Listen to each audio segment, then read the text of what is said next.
सेवा सहयोग र सद्भावको निरन्तरता, जनताको चासो गुनासो र समस्या समाधानको साझा प्रयास एभेन्यूज पहलको आजको अर्को एउटा नयाँ श्रृङ्खलामा स्वागत छ। आदरणीय दर्शकवृन्द, म सुशील पाण्डे।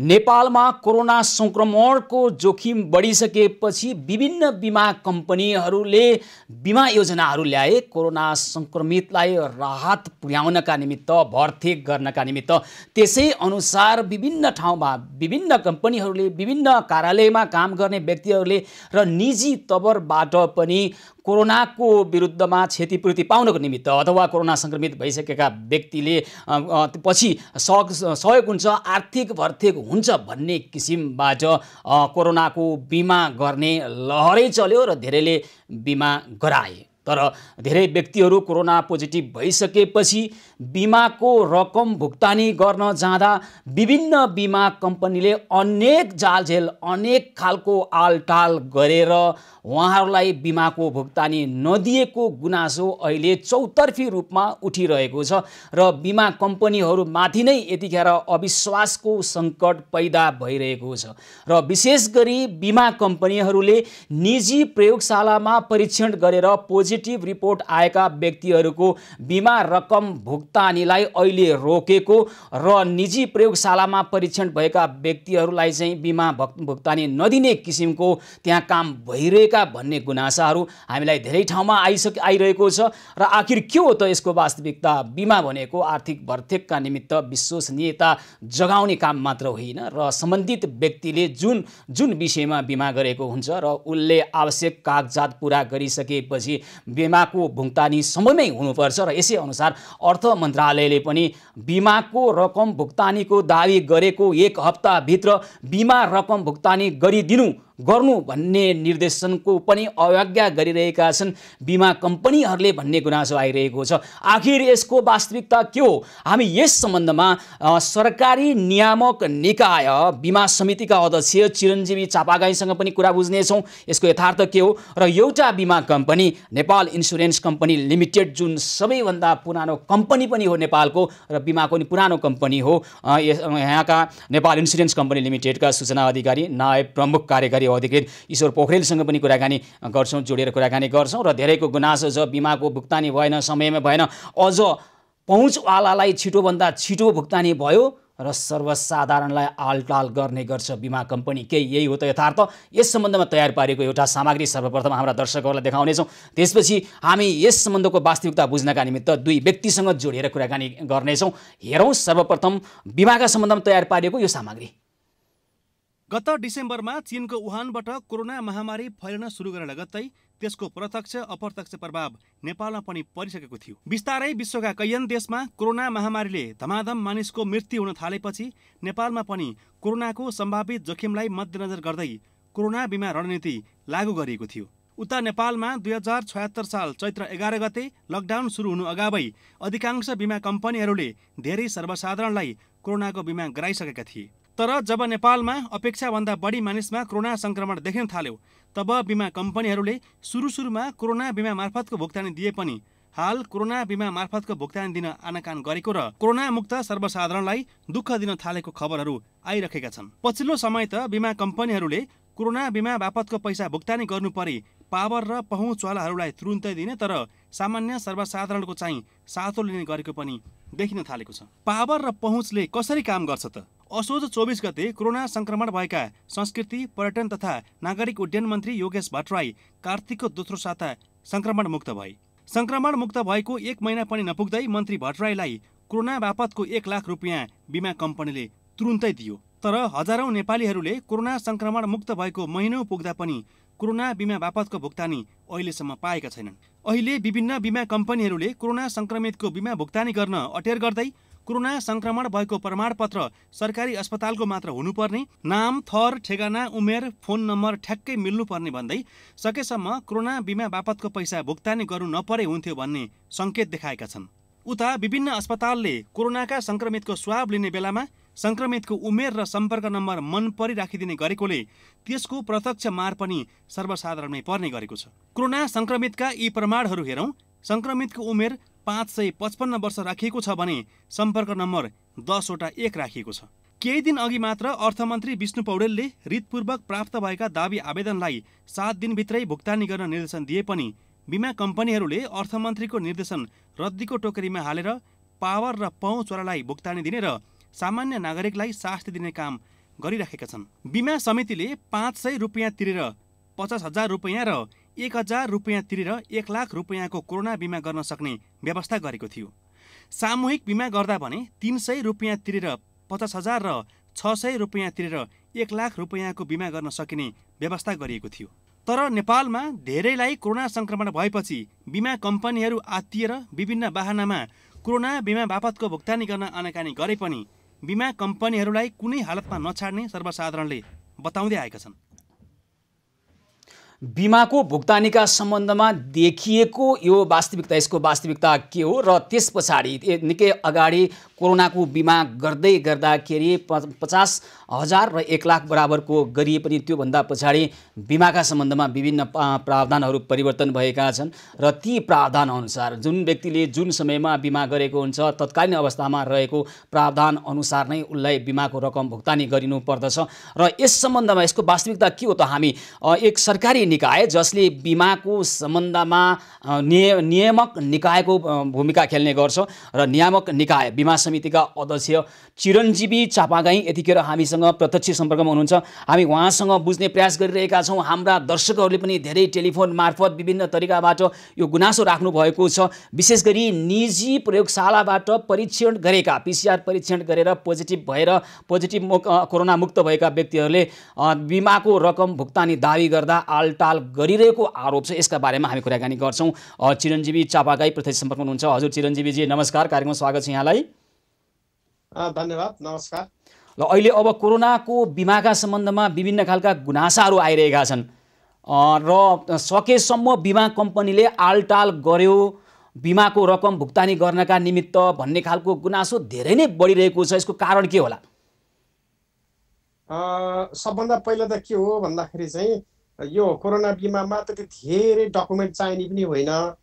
अब बिमितले के भयो भने कोरोना लाग्दा बित्तिकै इन्टिमेसन चाहिँ तुरुन्त दिने, तर चाहिँ सम्पूर्ण डकुमेन्ट जुन 4-5 वटा डकुमेन्ट छ, नागरिकताको प्रमाणपत्र, PCR टेस्टमा पोजिटिभ देखिएको रिपोर्ट र चाहिँ अब होम आइसोलेसनमा बसेको भएदेखि सम्बन्धित स्थानीय तहको चाहिँ स्वीकृति र चाहिँ हस्पिटलमा बसेको हो भने हस्पिटलमाको एडमिट कार्ड र डिस्चार्ज कार्ड यति चाहिने हो। अनि नागरिकताको प्रमाणपत्र अब यति पनि नदिइकन एउटा निवेदन अथवा चाहिँ एउटा फारम भरेर पठाएको चाहिँ अवस्था छ र डकुमेन्ट पुगिसकेकाको हकमा त पछिल्लो क्रममा चाहिँ बिमा कम्पनीहरूले दिइराखेका छन् र त्यो रेकर्ड पनि छ। र सुरुमा के भयो भने दसैँ तिहार लगायतको कारणले र हाम्रा कम्पनीमा पनि कर्मचारीहरूलाई कोरोना संक्रमण भएको कारणले हामीलाई चाहिँ 15-20 दिन चाहिँ अलिकति चाहिँ त्यो टाइम लाग्यो र अहिले त नियमित रूपमा दिइराखेका छन्।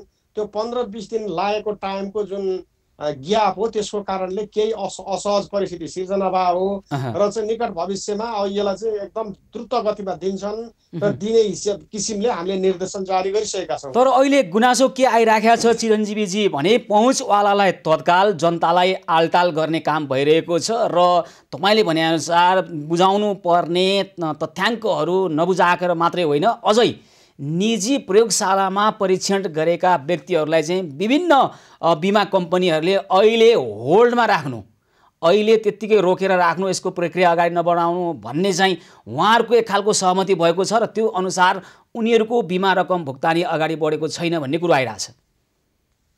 होल्डमा राख्ने भन्ने मैले सुनेको छैन। आज तपाईँ मार्फत, तपाईँको यो च्यानल मार्फत मैले सुने र भोलि म चाहिँ तुरुन्त फेरि बिमक सङ्घको चाहिँ मिटिङ राख्छु र यदि होल्डमा राखेको हो कसैले भने त्यसलाई हामी नियामक निकायको तर्फबाट गर्नुपर्ने कारबाही हामी गर्छौँ। होल्डमा राख्न हामीले भनेकै छैनौँ। तर भएको चाहिँ के हो भन्दाखेरि चाहिँ कतिपय चाहे निजी होस् चाहे सरकारी प्रयोगशालाहरू होस्, कतिपय अवस्थामा शङ्कास्पद भएको अवस्थामा बिमा कम्पनीहरूले त्यो शङ्कास्पद भएको रिपोर्टलाई चाहिँ हाम्रो EDCD जुन चाहिँ इपिमिडियोलोजी छ टेकुमा सरुवा रोग नियन्त्रण कक्ष, त्यहाँ चाहिँ भेरिफिकेसन गर्नको लागि पठाउने व्यवस्था भएको छ र चाहिँ चारजना डाक्टर साहबहरूको टिम पनि छ र त्यो टिमले शङ्कास्पद अथवा चाहिँ अलिक क्लियर नभएका रिपोर्टहरूको हकमा उहाँहरूले चाहिँ इडिसिडीमा भेरिफाई गर्नुहुन्छ र नियमित भेरिफाई भइरहेको छ। 4-5 दिन भइसक्यो। हामीले लगभग चाहिँ 1500 कम्प्लिट गरिसकेको छ भेरिफाई र चाहिँ त्यो पेमेन्ट गर्नको लागि पठाएको छ। र तपाईँले भने जस्तो निजी र सरकारी होइन, शङ्कास्पद जुन आउँछ त्यसलाई चाहिँ चाहे निजी होस् चाहे सरकारी होस् त्यो इडिसिडीमा भेरिफिकेसन गर्ने चाहिँ मेकानिजम चाहिँ तयार भएको छ। तर त्यो संयन्त्रमा एपिडेमियोलोजी तथा रोग नियन्त्रण महाशाखा अन्तर्गतको स्वास्थ्य मन्त्रालयको प्रतिनिधि, बिमा समितिका प्रतिनिधि होइन त, त्यसै गरी एपिडेमियोलोजी तथा रोग नियन्त्रण महाशाखाकै प्रतिनिधि बसेर बनेको त्यो एउटा संयन्त्रमा बिमा कम्पनीहरूले निजी प्रयोगशालामा गरेका PCR परीक्षणहरू पनि भेरिफाईका निमित्त पठाएका छन् कि छैनन् त? होइन, पठाएछन्। भेरिफाई निजीका नि पठाएछन्, सरकारीका नि पठाएछन्, सबै पठाउँदैनन्। क्लियर भएको चाहिँ पठाउँदैनन्। केही शङ्कास्पद अवस्था देखियो भने त्यति बेला पठाउँछन् र पठाएर चाहिँ भेरिफाई गर्ने काम चाहिँ कन्टिन्यू भइरहेको छ। दिनमा 200-300 वटा चाहिँ भेरिफाई गरेर अनि हामीले फेरि त्यो इडिसिडीबाट भेरिफाई भएको डकुमेन्ट बिमा कम्पनीमा दिएर बिमा कम्पनीले तुरुन्त पेमेन्ट गर्ने मेकानिजम तयार भएको छ। त्यसकारण चाहिँ मैले के भन्छु भन्दाखेरि चाहे शक्तिवाला पहुँचवाला चाहे जनता नपाउने भन्ने हुँदैन।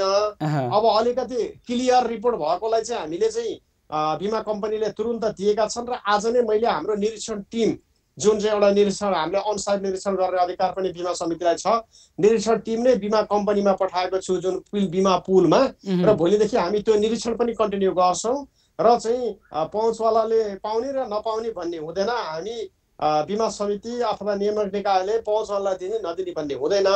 तर अलिकति के भन्दाखेरि क्लियर डकुमेन्ट भएका र चाहिँ PCR रिपोर्ट पनि सबै क्लियर भएकोले चाहिँ तुरुन्त पाउनु भएको छ र केही अलि अस्पष्ट भएकोहरूलाई चाहिँ इडिसिडीमा भेरिफिकेसनमा पठाइएको छ।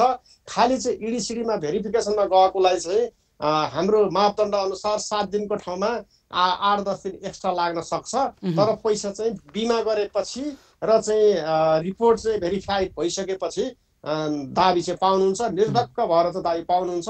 म यो चाहिँ यहाँ मार्फत यहाँको टेलिभिजन मार्फत सम्पूर्ण बिमित वर्गमा पुनः अनुरोध गर्न चाहन्छु। तर बिमा कम्पनीहरूले सकेसम्म रकम भुक्तानी गर्न नपरे हुन्थ्यो भन्ने खालको नियत राखेर अनेक झमेला सृजना गरिरहेको गुनासो धेरै तर्फबाट आइरहेको छ चिरञ्जीवीजी हामी कहाँ पनि।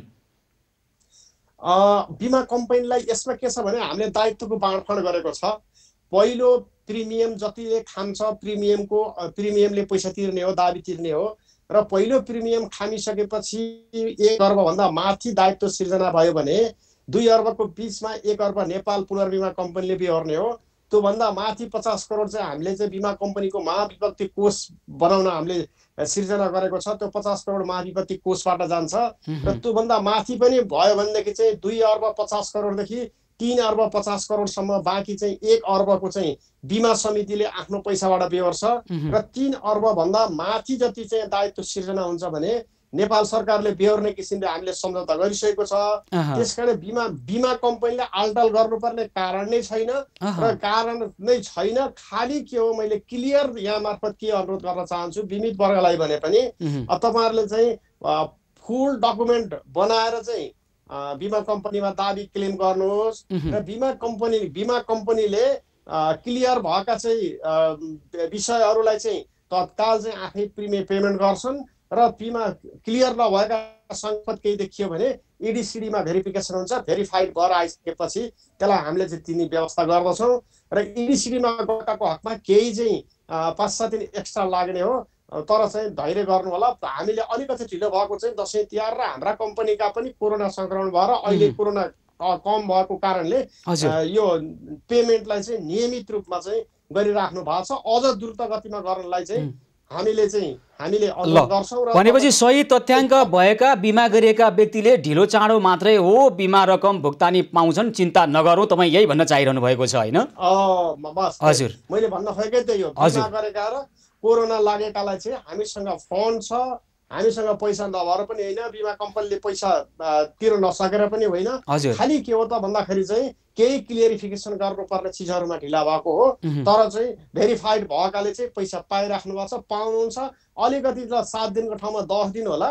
तर तपाईँहरू ढुक हुनुहुन्छ। म फेरि अनुरोध गर्न चाहन्छु, यदि त्यस्तो भयो भने फेरि हामी चाहिँ के छ भन्दा बिमा समितिसँग अर्को एउटा नियामकीय अधिकारको साथसाथै अर्धन्यायिक निकाय पनि हो। हामी कहाँ गुनासो सुनवाई पनि हुन्छ र हामीले जसको चाहिँ पेमेन्ट भएको छैन भने त्यो डकुमेन्ट मगाएर फेरि हामी पेमेन्ट पनि गर्छौँ, चाहे त्यो चाहिँ कोरोना बिमाको हकमा होस् चाहे अरू कुनै पनि बिमाको हकमा होस्। सबै चाहिँ अलिकति चाहिँ बिमा कम्पनीले दिन ढिलो गर्यो अथवा दिएन भने बिमा समितिमा निवेदन गर्न मैले चाहिँ जुनसुकै बिमाको बारेमा पनि अनुरोध गर्न चाहन्छु। साथसाथै बिमा समितिमा हटलाइनको व्यवस्था पनि गरेका छौँ, हामीले गुनासो सुन्छौँ। त्यसकारण चाहिँ मैले बिमित वर्गलाई के भन्छु भन्दाखेरि ढुक्कका साथ बस्न अनुरोध गर्छु, तर चाहिँ डकुमेन्ट चाहिँ क्लियर गरेर चाहिँ बुझाउनुहोस् र चाहिँ शङ्कास्पदको हकमा केही त्यस्तो भयो भने बिमा कम्पनीले त्यो संयन्त्र छ, यसमा नेपाल सरकारको राजस्व पनि युज हुन्छ, तपाईँ हामीले तिरेको राजस्व। त्यसकारण चाहिँ इडिसिडीबाट भेरिफाइड भइसकेपछि हामीले तुरुन्त पेमेन्ट गरेर व्यवस्था गर्छौँ। हस्, धेरै धन्यवाद छ चिरञ्जीवी चापागाईजी यहाँलाई। हस्, हजुरलाई पनि धेरै धेरै धन्यवाद र चाहिँ यो समाचार पठाउन पाएकोमा म पनि हस्, धेरै धन्यवाद छ। बिमा समितिका अध्यक्ष चिरञ्जीवी चापागाई हामीसँग कुराकानी गर्दै हुनुहुन्थ्यो। यतिखेर कोरोना सङ्क्रमित भएका व्यक्तिहरूले जसले बिमा गर्नुभएको छ, बिमा रकम भुक्तानी गर्दा विभिन्न जालझेल अथवा झमेला झमेला गरेर आलटाल गरेर बिमा रकम भुक्तानी नदिने गरेको, दिन नचाहेका कुराहरू आइरहेका छन्। यसबारेमा हामी थप बुझ्नेछौँ। एउटा बिमा कम्पनीसँग, नेपाल इन्सुरेन्स कम्पनी लिमिटेडसँग कुराकानी गर्नेछौँ र यो समस्यालाई समाधान गर्ने पहल गर्नेछौँ। सेवा सहयोग र सद्भावको निरन्तरता, जनताको चासो गुनासो र समस्या समाधानको साझा प्रयास एभिन्यूज पहल निरन्तर जारी रहनेछ। हामीसँगै रहनुहोला।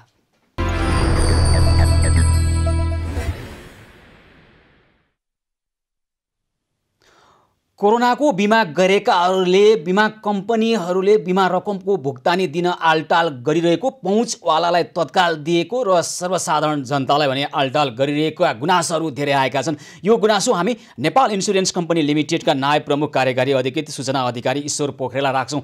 आखिर के बिमा कम्पनीहरूले बिमा रकमको भुक्तानी गर्न आलटाल गरेकै हुन्? यस विषयमा हामी कुराकानी गर्ने प्रयास गरिरहेका छौँ। बिमा समितिका अध्यक्षसँग अघि हामीले कुराकानी गर्दा यो दायित्व बिमा कम्पनीहरूले सकेसम्म उहाँहरूले लिनुपर्ने दायित्व लिने र उहाँहरूले आर्थिक दायित्व वहन गर्न नसकेपछि बिमा समितिले गर्ने र अन्ततः नेपाली जनताले तिरेको करबाट उठेको राजस्वबाट सरकारले नै भर्तेक गर्ने नियम हुन्छ बिमाको। त्यही अनुसार बिमा गरेका व्यक्तिहरूले भुक्तानी पाउनुहुन्छ भन्ने बिमा समितिका अध्यक्षले बताइरहेको सन्दर्भमा हामी आखिर किन बिमा कम्पनीहरूले बिमाको रकम भुक्तानी गर्नका निमित्त आलटाल गरिरहेका छन् त? यसको कारण के हो? अथवा निजी प्रयोगशालामा परीक्षण गरिएका, PCR परीक्षण गरेका व्यक्तिहरूको चाहिँ अहिले होल्ड गरिएको भन्ने जुन बाहिर समाचारहरू आइरहेको छ, खबरहरू आइरहेको छ, यसको वास्तविकता के हो? हामी नेपाल इन्सुरेन्स कम्पनी लिमिटेडका नायब प्रमुख कार्यकारी अधिकृत सूचना अधिकारी ईश्वर पोखरेलसँग कुराकानी गर्छौँ। हजुर ईश्वरजी नमस्कार, कार्यक्रममा स्वागत छ यहाँलाई। धन्यवाद सुशीलजी। अब तपाईँहरूमाथि एउटा आरोप छ, हेर्नुहोस् त, तपाईँहरूले कोरोनाको बिमा गरेका व्यक्तिहरूको बिमा भुक्तानी गर्न ढिलाइ गरिरहनु भएको छ, आलटाल गरिरहनु भएको छ भन्ने आरोप छ। यो सत्य हो नि? होइन सुशीलजी, प्रश्नको लागि धन्यवाद। हामीले कोरोनाको बिमा दाबी भुक्तानी गर्न आलटाल गरेका छैनौँ। यो एउटा प्रक्रियागत रूपमा हामीले अगाडि बढाइएको छ। यो पुल मार्फत डिसिजन हुन्छ र क्लेम आएका सबै फाइलहरूलाई हामीले पुलमा पठाउँछौँ। पुलमा पठाइसकेपछि पुलबाट त्यो क्लेमको स्ट्याटस हेरेर PCR टेस्टको परीक्षण गरेर अथवा त्यो सही छ छैन भन्ने छुट्याएपछि उहाँबाट भुक्तानी स्वीकृत हुन्छ। भुक्तानी स्वीकृत भएपछि हाम्रोमा फेरि फर्केर आउँछ। फर्केर आएपछि हामीले दाबी भुक्तानी गरिरहेका छौँ। तर तपाईँहरूमाथि अर्को आरोप छ, विशेष गरी पहुँचवालाहरूलाई चाहिँ तत्काल भुक्तानी गर्ने प्रक्रिया सुरुवात गरिदिने, सर्वसाधारणलाई चाहिँ आलटाल गरेर उहाँहरूलाई झमेलामा फसाइदिने काम गर्नुभयो बिमा कम्पनीहरूले। तपाईँको मात्रै कुरा होइन, नेपाल इन्सुरेन्स कम्पनीको मात्रै होइन, समग्र बिमा कम्पनीहरूप्रति यो खालको प्रश्न उब्जिरहेको छ। यसको वास्तविकता के हो? यो सरासर गलत कुरा हो सुशीलजी। यसमा के हो भने पहुँचवालाले छिटो पाउने अथवा पहुँच नभएकाले ढिलो पाउने पक्कै होइन। हाम्रो कोरोना बिमा मापदण्डले 7 दिनभित्र इन्टिमेसन गरिसकेपछि कोरोना भुक्तानीको लागि प्रोसेस हुन्छ। उनीहरूले आवश्यक डकुमेन्टहरू बुझाइसकेपछि सबैको पठाउने हो र अब पहुँचवालालाई चाहिँ पहिले एप्रुभ हुन्छ भन्ने त्यो प्रक्रिया नै गलत हो। तर अर्थ मन्त्रालयले बिमा कम्पनीलाई बिमाको भुक्तानीको दाबी गरेको 7 दिनभित्र भुक्तानी दिनु भन्ने निर्देशन यहाँहरूले रद्दीको टोकरीमा फालिदिनु भयो भन्ने आरोप छ नि। त्यसो होइन, 7 दिनभित्र बिमाको भुक्तानी दिनु अथवा 15 दिन दिनु भनेर आएको कुरा सही हो। तर यसमा के भएको भनेदेखि हामीले कोरोनाको दाबी जसले जो भिक्टिम हुनुहुन्छ अथवा जो क्लाइन्टहरू हुनुहुन्छ उहाँले दाबी गरिसकेपछि हामीले पुलमा पठाउँछौँ। पुलमा पठाइसकेपछि त्यो पिसिआर परीक्षणको एक किसिमको स्क्रिनिङ हुन्छ। जसले चाहिँ त्यसमा गलत रिपोर्ट पेश गरेका छन् भनेदेखि त्यसलाई छान्नु पर्यो। गलत मान्छेले पाउनु हुँदैन भनेर त्यसलाई स्क्रिनिङ गरिन्छ। त्यो स्क्रिनिङ गरिसकेपछि सबैको भुक्तानी हुन्छ। यसमा पहुँचवालाको यो हो, पहुँचवालाको यो होइन भनेर तपाईहरुले बिमा कम्पनीले निजी प्रयोगशालामा परीक्षण गरेका पिसिआर पोजिटिभ आएका व्यक्तिहरूको बिमा रकममा होल्ड गरिदिनु भएको छ, प्रक्रिया अगाडि बढाउनु भएको छैन भन्ने कुरो आछ, सही हो? यो सही होइन सुशीलजी। यो बिमा समितिले 2077 6 महिना 28 गते एउटा परिपत्र जारी गरेको छ, परिपत्र नम्बर 6। त्यसमा के भनेको छ भनेदेखि भदौ 28 मा जुन परीक्षण हुन्छ निजी सूचीकृत निजी ल्याब तथा सरकारी ल्याबको पनि परीक्षण रिपोर्ट मान्य हुने भनेको छ। जसले गर्दाखेरि निजीमा गरेकोलाई होल्ड गर्ने अथवा सरकारीमा गरेकोलाई भन्ने गलत हो। तर हामीसँग प्रमाण छ नि, सरकारी प्रयोगशालामा परीक्षण गरेकाले भुक्तानी पाइरहँदा त्योभन्दा निकै अगाडि निजी प्रयोगशालाबाट आएका व्यक्तिहरूले बिमा रकम दाबी गरेकाले अहिलेसम्म नपाएका थुप्रै प्रमाणहरू लिएर हाम्रा दर्शकहरू हामी कहाँ आइपुग्नु भएको छ। होइन, यसलाई अब मैले सम्पूर्ण श्रोताहरूलाई दर्शकहरूलाई के भन्नुपर्ने हुन्छ भनेदेखि यो निजी अथवा सरकारीमा गरेकोमा छुट्याएको होइन। तर तपाईँहरूकै मिडियाबाट 15% अथवा कति प्रतिशत चाहिँ नक्कली पिसिआर रिपोर्ट आयो भनेको हुनाले नक्कली पिसिआर रिपोर्ट नपरोस् भनेर छानबिनलाई अलिकति बढी सजग गरिएको चाहिँ हो। यसको लागि एउटा समिति पनि बनेको छ स्वास्थ्य मन्त्रालय अन्तर्गत। त्यो कुनै पनि मतलब पिसिआर परीक्षणलाई त्यो इपिडिमियोलोजी विभागबाट हो कि होइन भनेर त्यसलाई सर्टिफाई गर्न केही समय लागेको हो। यसको मतलब निजीबाट गर्नेलाई होल्ड गर्ने अथवा सरकारीबाट गर्नेलाई पेमेन्ट गर्ने होइन। र अन्त्यमा त्यसो भए जसले बिमा गरेका छन् जसको तथ्याङ्क सही छ उहाँहरूले भुक्तानी पाउनुहुन्छ, केही समय ढिलो मात्रै हुने गरेको हो भन्ने मात्रै कुरो हो तपाईँको, होइन त?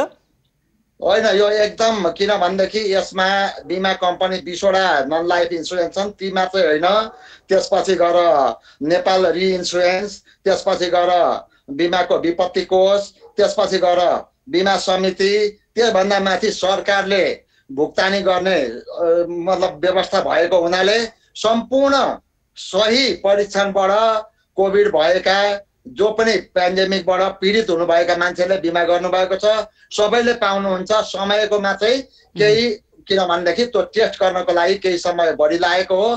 त्यसमा नदिने नपाउने भन्ने छैन। हुन्छ, अब त्यो धेरै समय चाहिँ नलगाइदिउँ। यतिखेर महामारीमा ग्रसित भएका व्यक्तिहरूले बिमाको भुक्तानी दाबी गरिरहँदा समयमा दिन सकियो भने केही भर्तेक हुन्छ। यो समय चाहिँ घटाएर तपाईँले भने जस्तै गलतलाई नजाओस् र सही व्यक्तिले नपाउने पनि नहोस् र समय चाहिँ घटाउनको लागि के गर्नुपर्छ त्यतातिर अलिक ध्यान दिउँ। र ईश्वरजी यहाँलाई धेरै धन्यवाद छ।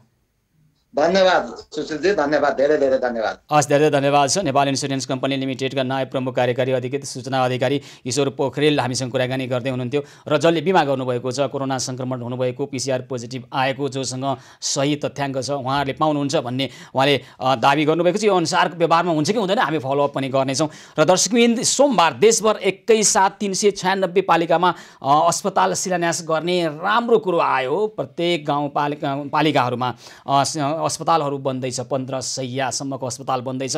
तर 84वटा पालिकामा अस्पतालको शिलान्यासै हुन सकेन। कहीँ दोहोऱ्याएर शिलान्यास, दुई ठाउँमा शिलान्यास भयो। कहीँ चाहिँ मेयरले गर्ने कि माननीय ज्यूले शिलान्यास गर्ने, नेकपाकाले गर्ने कि नेपाली कङ्ग्रेसका जनप्रतिनिधिले गर्ने भन्ने हदसम्मको विवाद आयो। शिलान्यासकै क्रममा भोलि अस्पताल बनेर कसरी सञ्चालन होलान्, ती ठाउँमा कस्तो खालको राजनीति हामी गर्दैछौँ, यो बारेमा हामी थप बुझ्ने प्रयास गर्छौँ। अनि थुप्रै खालका समस्या छन्, मात्र समस्या होइन समाधानको उपायसहित हामी आउनेछौँ। कार्यक्रम निरन्तर जारी रहनेछ, हामीसँगै रहनुहोला।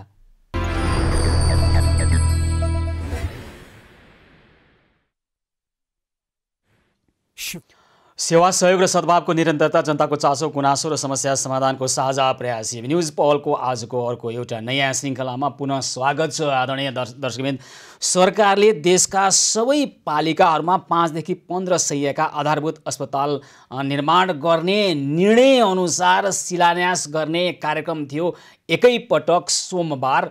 तर विभिन्न 84वटा पालिकामा 5 देखि 15 शय्याको अस्पताल निर्माणको शिलान्यासमै समस्या देखिएको छ, विवाद देखिएको छ। काहीँ जनप्रतिनिधिले शिलान्यास गर्ने कि नगर प्रमुखले शिलान्यास गर्ने अथवा पालिका प्रमुखले शिलान्यास गर्ने भन्ने कुरो आइरहेको छ भने काहीँ चाहिँ दुई ठाउँमा अस्पतालको शिलान्यास गरिएको छ। काहीँ चाहिँ सङ्घीय मन्त्रालय स्वास्थ्य मन्त्रालयले एक ठाउँमा शिलान्यास गर्नु, त्यहाँ अस्पताल निर्माण गर्नु भनिरहेको छ भने काहीँ कार्यपालिका स्थानीय तहको कार्यपालिकाको निर्णयले यो ठाउँमा बनाउनुपर्छ अस्पताल भनेर निर्णय गरेको अवस्था छ। त्यसकारण कुराहरू बाजिएका छन्। शिलान्यासकै क्रममा भोलि अस्पताल बनेर जनताले सेवा कसरी पाउलान् आशंका जन्मिएको छ। काम राम्रै गर्न खोजेको हो तर अविश्वासहरू जन्मिएका छन्। र यसै सिलसिलामा लमजुङको राइनास नगरपालिकाको भने दुई ठाउँमा शिलान्यास गरिएको छ। स्थानीय जनप्रतिनिधि बीचको कुरा नमिल्दा दुई ठाउँमा अस्पताल शिलान्यास भएको छ। अब कहाँ निर्माण गर्ने अस्पताल? शिलान्यास गर्दै विवादमा मुछिएको छ। जनतालाई दिनु छ स्वास्थ्य सेवा, यो किन भयो? यस्तै खालको एउटा प्रतिनिधिमूलक घटनाका निमित्त हामी चाहिँ अहिले लमजुङको राइनास नगरपालिकाका नगर प्रमुख सिंहबहादुर थापा हामीसँग प्रत्यक्ष सम्पर्कमा हुनुहुन्छ।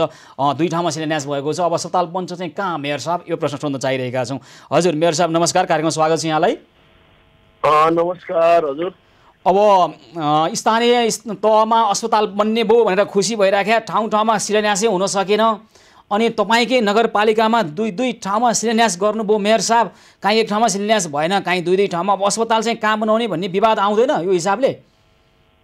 यहाँले विवाद भन्ने कुरा भन्दा पनि हाम्रो राइनास नगरपालिकाको 2074 असार 14 गते हामी निर्वाचित भएर आइसके पछाडि पहिलो बैठकबाटै सर्वसम्मत ढङ्गले राइनास नगरपालिकाको वडा नम्बर 4 चक्रतीर्थ स्वास्थ्य चौकीलाई नेपाल सरकारको एक पालिका एक अस्पताल बनाउने नीति अनुसार हामीले सर्वसम्मत ढङ्गले त्यो ठाउँमा रोजेका थियौँ र सबैको सहमतिमा चक्रतीर्थ राइनास अस्पताल बनाउने। सबैको सहमति त भन्न नमिल्ला मेयर साहब। तपाईँले कार्यपालिकाको निर्णय अनुसार तपाईँको शब्दमा राइनास नगरपालिका 4 चक्रतीर्थमा तपाईँले शिलान्यास गर्नुभयो अनि त्यही वडा नम्बर 6 को स्वास्थ्य चौकी धमिली कुवामा अर्को पछिले शिलान्यास गर्यो। म तपाईँलाई प्रश्न भन्दैछु, अब हाम्रो राइनास नगरपालिकाको कार्यपालिकाको बैठकको निर्णय अनुसार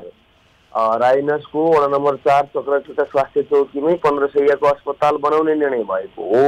त्यही अनुसार हामीले मन्त्रालयमा फाइल फरवार्ड गरेका हौँ र अहिले धमिलीकुवा स्वास्थ्य चौकी स्तरोन्नति भनेर मन्त्रालयबाट बजेट प्राप्त भएको कुरा पनि हो। तर एक पालिका एक अस्पताल नगरपालिका स्तरीय अस्पताल बनाउने कुरा हाम्रो चासो चाहिँ मेयर साहब कहाँनिर हो भने सबै जनतालाई, त्यो नगरपालिकाभित्रको सबै जनतालाई जहाँ पाएको पर्छ त्यहीँ बनाउनु पर्ने।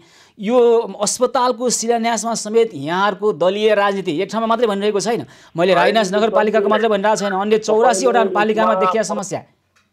तपाईँलाई प्रश्न भन्न चाहन्छु, यहाँ दलीय भागवण्डाको आधार नि होइन, दलीय हिसाब किताबको नि होइन। अब भौगोलिक हिसाब किताबले हाम्रो नगरपालिकाको 10वटै वडालाई पाइक पर्ने हिसाब किताबकै ठाउँमा कार्यपालिकाले सर्वसम्मतको निर्णय गरेको थियो र पछि मन्त्रालयबाट अर्को ठाउँमा बजेटको सिलिङ प्राप्त भइसके पछाडि धमिलीकुवाका अर्को ठाउँका साथीहरूले हाम्रो नाममा आइसकेपछि हामीले यो स्तरोन्नति गर्न पाउनुपर्छ भन्ने उहाँहरूको कुरा थियो। त्यस विषयमा पनि मैले फेरि पुनः कार्यपालिकामा व्यापक छलफल गराएँ र उहाँहरू बीच सहमति बनाउन। त्यसो भए मेयर साहब अस्पताल चाहिँ कहाँ बन्छ त? अब दुई ठाउँमा शिलान्यास भयो, अस्पताल अन्ततः कहाँ निर्माण हुन्छ? अब अस्पताल कार्यपालिकाले जहाँ निर्णय गरेको छ, कार्यपालिका भनेको स्थानीय सरकार सञ्चालन ऐन अन्तर्गत स्थानीय कार्यपालिकाले निर्णय गरेको ठाउँमै बन्छ।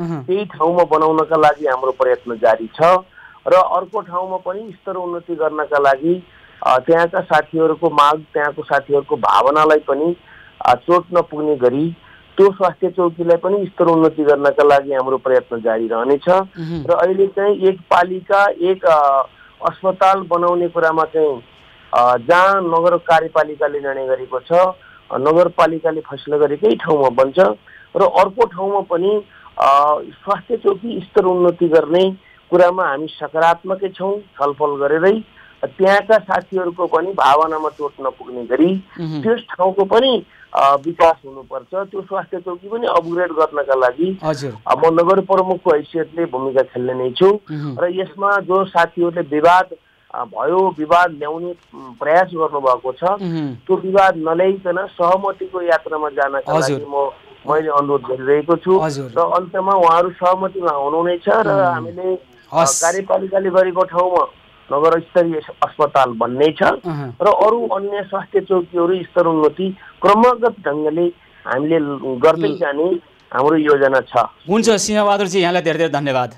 ल थ्याङ्क यू। हस्, राइनास नगरपालिका लमजुङका नगर प्रमुख सिंहबहादुर थापा हामीसँग कुराकानी गर्दै हुनुहुन्थ्यो।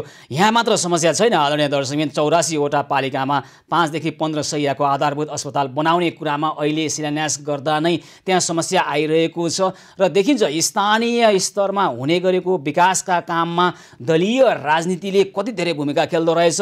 त्यहाँ स्थानीय स्तरमा कार्यपालिकाले नगरपालिका अथवा गाउँपालिकाको कार्यपालिकाले जसरी निर्णय गरेको छ र त्यो निर्णय एकातर्फ, अर्कोतर्फ सङ्घीय स्वास्थ्य मन्त्रालयले अर्कै खालको सिफारिस गरेर पठाउँदा त्यहाँ विभिन्न खालका मतान्तरहरू जन्मिएका छन् र अस्पतालको शिलान्यासमै जन्मिएको यो विवादको चुरो भोलि कहाँसम्म जाने हो र अन्ततः जनताले पाउने जुन अपेक्षा गरेका छन् स्थानीय स्तरमै स्वास्थ्य सेवा त्यो नपाउने हो कि भन्ने चासो हाम्रो हो र यो समस्यामा हामी थप फलोअप गर्नेछौँ। र दर्शकबिन, त्यसै गरी अब कोरोना सङ्क्रमणको जोखिम बढिरहेको मूल्याङ्कन भइरहेको छ। एकातर्फ सीमा नाकाहरू बन्द गरौँ पनि भनिरहेको छ, काठमाडौँ उपत्यकाकै कुरा गर्ने हो भने पनि नाका बन्द गरौँ भनेर यहाँका मेयर साहबहरू बोलिरहनु भएको छ। तर त्रिभुवन विश्वविद्यालयका आङ्गिक क्याम्पसहरूमा भौतिक रूपमा प्रत्यक्ष उपस्थित भएर पठन पाठन हुने तयारी भइरहेको छ। के कोरोनाको जोखिमको विश्लेषण भिन्न ढङ्गबाट त्रिभुवन विश्वविद्यालयले भएको हो अथवा अरूले गरेको हो, अथवा यो खालको अवस्थाले जसरी हामी भौतिक रूपमा प्रत्यक्ष उपस्थित भएर शिक्षण सिकाइ हुने हो भने यसले कोरोना सङ्क्रमण बढाउँछ कि बढाउँदैन। त्यसै गरी पशुपति मन्दिर पनि खुल्ने तयारी भइरहेको छ। हामीले स्वास्थ्य मापदण्डलाई अङ्गीकार गरेर अवलम्बन गरेर कोरोना सङ्क्रमणको जोखिमलाई न्यूनीकरण गर्ने गरी खुला गर्नु पर्दछ। तर त्यसको मापदण्ड के हुने हो र कोरोना सङ्क्रमणको जोखिम बढ्ने हो कि नबढ्ने हो, के हो स्थिति? त्रिभुवन विश्वविद्यालयका शिक्षा अध्यक्ष प्राध्यापक डाक्टर शिवलाल भुषालसँग हामी कुराकानी गर्छौँ। हजुर भुषालजी, हामी उहाँसँग कुराकानी गर्ने प्रयास गरिरहेका छौँ। दर्शकबिन, यतिखेर केही समय अब हामी अछामतर्फ जान चाहिरहेका छौँ। अछाममा रगत अभावका कारणले एक सुत्केरीको मृत्यु भएको दुःखद खबर आइरहेको छ र रगत अभावकै कारणले कसैको ज्यान जान नपरोस् भनेर हामीले एभी न्युज पहल मार्फत रक्तदानको अभियान नै सुरु गरेका छौँ। यदि त्यो अवस्था त्यहाँ हो भने हामी अछाममा पनि रक्तदान अभियान सुरु गर्छौँ। आखिर के भएको हो? हामी अछाम जिल्ला अस्पतालका निमित्त प्रमुख डाक्टर अतुल भारद्वाजसँग जोडेर कुराकानी गर्ने प्रयास गरिरहेका छौँ। हजुर अतुलजी, नमस्कार, कार्यक्रम स्वागत छ यहाँलाई। हस्, नमस्कार हजुर, धन्यवाद। एकजना सुत्केरी महिलाको रगत अभावकै कारणले ज्यान गएको खबर आइरहेको छ, त्यसको वास्तविकता के हो? सर, अब उहाँलाई हिजो दिउँसो 12 बजेदेखि रगत भयो। उहाँको बच्चा नजन्मिँदै रगत भयो। यसलाई हामीले एब्रुप्सिभ प्लासेन्टा हामीले पछि डायग्नोसिस गरे हौँ सर। हजुर, उहाँ हाम्रो अस्पतालमा अराउन्ड 10 बजीतिर आउनुभयो। बच्चाको डेलिभरी भइसकेपछि हामीले रगत खोजेर उहाँलाई चढाउन खोज्दा खोज्दै उहाँको मृत्यु भयो सर। रगत खोजेर भन्नुभयो कि अहिले अछाममा रगत अभाव हो? रगत अभाव भन्नाले हामीसित ब्लड ब्याङ्क भएको अवस्था छैन सर। अब हामीले पनि कसैलाई रगत चाहियो, कोही आमालाई अथवा कुनै अरूलाई भने हामीले पनि जसको ब्लड ग्रुप मिल्छ उहाँहरूलाई बोलाएर हामीले निकालेर अनि दिने अवस्था चाहिँ हो सर। जिल्ला अस्पतालमा ब्लड ब्याङ्कको एउटा स्थापना गर्न सक्ने स्थिति छैन? ब्लड ब्याङ्क स्टोर गर्न नमिल्ने भन्ने त होइन सर, तर अब सबैलाई ब्लड चाहिन्छ भन्ने पनि छैन। होइन, यो त अत्यावश्यक कुरा हो नि त। हेर्नुहोस् न, अब चाहिन्छ भन्ने त छैन, तर भएन भने त मान्छेको ज्यानै जान्छ। त्यस कारण तयारी त गर्नु पर्यो। यो उदाहरणले के भनिरहेको छ भने त्यहाँ ब्लड ब्याङ्कको स्थापना गर्नु छ। हामी त्यसको प्रयास गरौँ। डाक्टर अतुल भारद्वाजी, तपाईँ हामी सबै मिलेर अछाममा अथवा जहाँ जहाँ ब्लड ब्याङ्क छैन, जहाँ चाहिँ समयमै रगत पुर्याउन सकिन्न, हेर्नुहोस् यो परिस्थिति सुन्दा पनि एकदमै काहाली लाग्छ, एकदमै मन दुख्छ। कोही व्यक्ति बचाउन सकिन्थ्यो तर रगतको अभावले बाँच्न सकेन अथवा बचाउन सकेन भन्दा निकै दुःख लाग्छ। यहाँ त झन् आफै डाक्टर हुनुहुन्छ, कति दुःख लाग्यो होला यो घटनाले। त्यस कारण हामी बचाउने प्रयास गर्दा गर्दै पनि यहाँले गर्नुभएको कामप्रति सराहना गर्दै मुख्य समस्या त ब्लड ब्याङ्क भयो बस्ने रहेछ नि त होइन? यो विषयमा थप कुराकानी गर्छौँ एकैछिन है त। डाक्टर अतुल भारद्वाजी, हामी अछामका प्रमुख जिल्ला अधिकारी गोकर्ण प्रसाद उपाध्यायसँग पनि जोडेर कुराकानी गर्छौँ। हामी त्यहाँ ब्लड ब्याङ्कको स्थापना गर्न सक्छौँ भने एबी न्युज पहल मार्फत हामी पहल गर्छौँ। अछामका प्रमुख जिल्ला अधिकारी गोकर्ण प्रसाद उपाध्याय प्रत्यक्ष समक्रमा आउनुभएको छ। हजुर गोकर्णजी, हामी उहाँसँग जोडेर कुराकानी गर्ने प्रयास गरिरहेका छौँ। र अतुलजी, हजुर हजुर सर, र अनि के छ त अहिले अन्य अवस्था के छ? अब यो दुःखद घटना त भइहाल्यो होइन, त्यहाँको अन्य अवस्था के छ तपाईँ भन्दै हुनुहुन्थ्यो, कृपया भन्नुहोस् त। अवश्य पनि दुःखद घटना हो सर। अब सबभन्दा मेन समस्या, मुख्य समस्या भनेको के हो भने ट्रान्सपोर्टेसनमा धेरै ढिलो भयो भनेको सम्बन्धित जहाँ उहाँ हुनुहुन्थ्यो स्वास्थ्य चौकीमा त्यहाँ रगत पुर्याउन सकिएन समयमै। जुन ठाउँबाट अस्पतालमा पुग्नु पर्ने हो त्यहाँ आउँदा लगभग 10 घण्टाको डिले भएको छ सर। हजुर।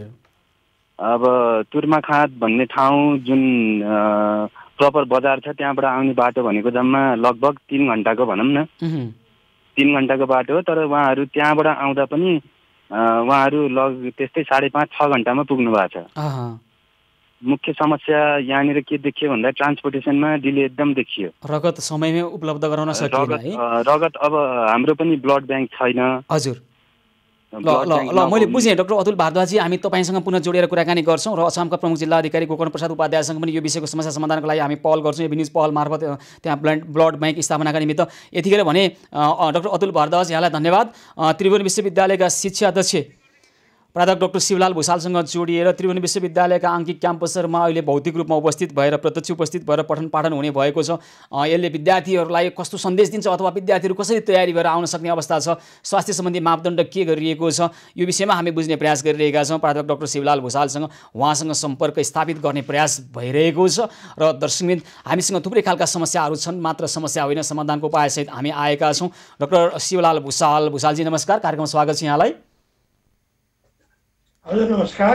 हजुर नमस्कार, स्वागत छ कार्यक्रममा। अब त्रिभुवन विश्वविद्यालयका आङ्किक क्याम्पसहरूमा प्रत्यक्ष र भौतिक रूपमा उपस्थित भएर शिक्षण सिकाइ प्रक्रिया सुरुवात हुने भनिएको छ। कोरोना सङ्क्रमणको जोखिम बढिरहेको कुराहरू आइरहेको छ। अब यसरी के छ त, के मापदण्ड छ? अनि विद्यार्थीहरू आउलान्, कक्षा कोठामा उपस्थित होलान्? विद्यार्थीहरूलाई हामी जो अनलाइन कक्षाहरूमा आउन सकेका छैनन् ती विद्यार्थीहरूलाई हामीले अनलाइन आउन भनेका छौँ पठन पाठनमा। हजुर। र परीक्षामा विद्यार्थीहरू लगभग अहिलेसम्म कुनै गुनासो आएको छैन, सबै विद्यार्थीहरू परीक्षामा सामेल हुन तयार भएका छन्। होइन, अनि प्रत्यक्ष रूपमा उपस्थित भएरै पठन पाठन हुने भन्ने कुरो अहिले सम्भव छ त? कोरोना सङ्क्रमणको जोखिम बढिरहेको विश्लेषण सरकारले गरिरहेको छ, अन्य निकायहरूले त्यही भनिरहेका छन्, तर तपाईँहरू भौतिक रूपमै उपस्थित भएर पठन पाठन गर्ने भन्नुभएको छ होइन? हो, हामीले जो अनलाइन कक्षाहरूमा उपस्थित हुन सकेनन् त्यसले गर्दाखेरि केही विद्यार्थीहरूलाई डिजिटल डिभाइडको कारणले मर्का पर्ने सम्भावना देखेको कारणले क्याम्पसहरूलाई यदि विद्यार्थीहरू चाहन्छन् भने कोभिड प्रोफाइलहरूलाई प्रयोग गरेर स्थानीय निकायसँग समन्वय गरी कक्षाहरू सञ्चालन गर्न अनुरोध गरिसकेका छौँ। अनि स्वास्थ्य मापदण्डलाई के प्रभावकारी ढङ्गबाट कार्यान्वयन गर्ने स्थिति छ? यो यसो गर्दै गर्दा कोरोना सङ्क्रमणको जोखिम थप बढ्यो भने? पक्कै पनि क्याम्पस लेभलमा पढ्ने विद्यार्थीहरू मेच्योर लेभलका विद्यार्थीहरू हुन्छन्, आफ्नो स्वास्थ्य लेभललाई ख्याल गर्न सक्ने विद्यार्थीहरू हुन्। त्यस कारणले र हामीले क्याम्पसले पनि उचित कोभिडको प्रोटोकलहरूलाई उचित पालन गर्ने गरी सञ्चालन गर्न भनेका छौँ। त्यस कारणले यो समस्या नआउला भन्ने कहिलेदेखि सञ्चालन हुन्छ त्यसो हो भने? अब कक्षाहरू अब जहाँ आवश्यक परेका छन् अनलाइन कक्षाहरू सञ्चालन हुन सकेका छैनन् ती ठाउँहरूमा कक्षाहरू हुन्छ भनेपछि सम्बन्धित क्याम्पसहरूले स्थानीय तहको समन्वयमा त्यहाँ नै निर्णय गरेर पठन पाठन सुरुवात गर्ने भन्ने निर्णय भयो होइन? हजुर। ल हुन्छ प्राध्यापक डाक्टर शिवलाल भुसालजी, यसरी हुन त भौतिक रूपमा उपस्थित भएर कक्षा अहिले सञ्चालन गर्न ठिक कि बेठिक भन्ने बहसहरू चल्दै गर्दा अब काठमाडौँ उपत्यकामा पनि विद्यालयहरू सञ्चालन गर्ने बहस चलिरहेको छ, विद्यालय सञ्चालन हुने तयारी भइरहेको छ। यसो गर्दा कोरोना सङ्क्रमणको जोखिम न्यूनीकरण हुने गरी नै मापदण्ड अपनाएर पठन पाठन सुरु होस्, हाम्रो पनि शुभेच्छा र थप यो विषयमा बुझ्ने प्रयास पछि पनि गर्नेछौँ। यहाँलाई धन्यवाद। हस्, धन्यवाद। त्रिभुवन विश्वविद्यालयका शिक्षाध्यक्ष प्राध्यापक डाक्टर शिवलाल भुषालसँग हामी यतिखेर कुराकानी गर्दै थियौँ। अब हामी अछामतर्फ जान चाहन्छौँ। अछामका प्रमुख जिल्ला अधिकारी गोकर्ण प्रसाद उपाध्यायसँग जोडिएर त्यहाँ डाक्टर अतुल भारद्वाज भन्दै हुनुहुन्छ रगत अभावको कारणले सुत्केरीको मृत्यु अभावका कारणले भन्दा पनि समयमै रगत पुर्याउन सकिएन र रगत त्यहाँ ब्लड ब्याङ्क नभएको कारणले गर्दाखेरि तत्काल रगतको उहाँ कहाँ पठाउन पनि सकिएन।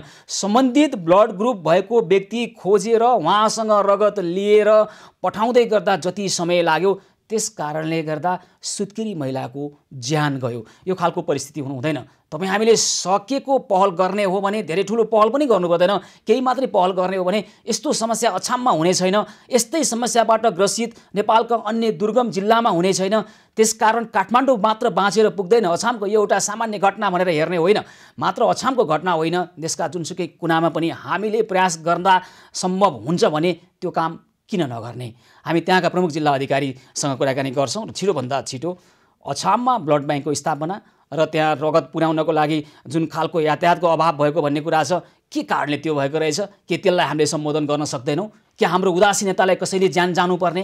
तपाईँ हाम्रै सामान्य पहल नगरिदिएका कारणले, तपाईँहरूको हाम्रो उदासीनताको कारणले कसैको ज्यानै जाने खालको परिस्थिति सिर्जना गर्नु हुँदैन। त्यो त अपराधिक परिस्थिति हुन्छ। त्यो अपराधिक परिस्थिति हामीलाई स्वीकार्य छैन। हामी यो विषयमा छोटो कुराकानी गर्ने प्रयास गरिरहेका छौँ। अछामका प्रमुख जिल्ला अधिकारी गोकर्ण प्रसाद उपाध्यायसँग जोडिएर कुराकानी गर्ने प्रयास गरिरहेका छौँ। उहाँसँग टेलिफोन सम्पर्क हुन सकिरहेको छैन। अछाममा टेलिफोन सम्पर्कमा हुन नसक्ने स्थिति हुनसक्छ।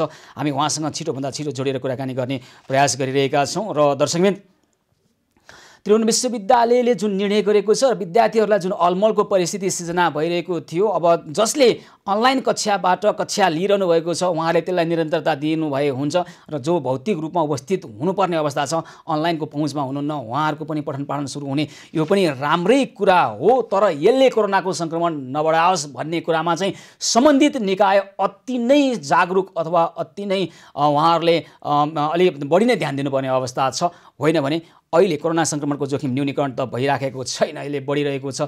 तैपनि विभिन्न ठाउँमा जसरी अहिले पछिल्लो समय एउटा डरलाग्दो परिस्थिति चाहिँ कोरोनालाई केही पनि होइन भन्ने खालको परिस्थितिबाट मान्छेको मानसिकता विकास हुँदै जाँदाखेरि यसले जुन क्षति बनाउँदै गएको छ यो चाहिँ दुर्भाग्यपूर्ण हुनेछ। हामी तपाईँ सबै सचेत र सजग हुनुपर्छ भन्ने हामी आग्रह गरिरहेका छौँ। यतिखेर अछामका प्रमुख जिल्ला अधिकारी गोकर्ण प्रसाद उपाध्याय हाम्रो प्रत्यक्ष सम्पर्कमा हुनुहुन्छ। हजुर गोकर्णजी नमस्कार, कार्यक्रम स्वागत छ यहाँलाई। नमस्ते, धन्यवाद। गोकर्णजी, अब अछाममै एक सुत्केरीको समयमै रगत पुर्याउन नसकेका कारणले, रक्त अभावका कारणले भन्दा पनि समयमा त्यहाँ रगत पुर्याउन सकिएन, ब्लड ब्याङ्क छैन, त्यसकारण ज्यान गयो। हामी त्यहाँ डाक्टर अतुल भारद्वाजसँग पनि कुराकानी गऱ्यौँ, अछाम जिल्ला अस्पतालका निमित्त प्रमुखसँग। अब ब्लड ब्याङ्कको स्थापना गर्नु पर्यो त्यहाँ तपाईँको समन्वयमा, तपाईँ हामी सबै मिलेर गर्न सक्ने काम नगरेर कसैको ज्यान जाने परिस्थिति सिर्जना गर्नुहुन्न, केही गर्न सकिएला गोकर्णजी?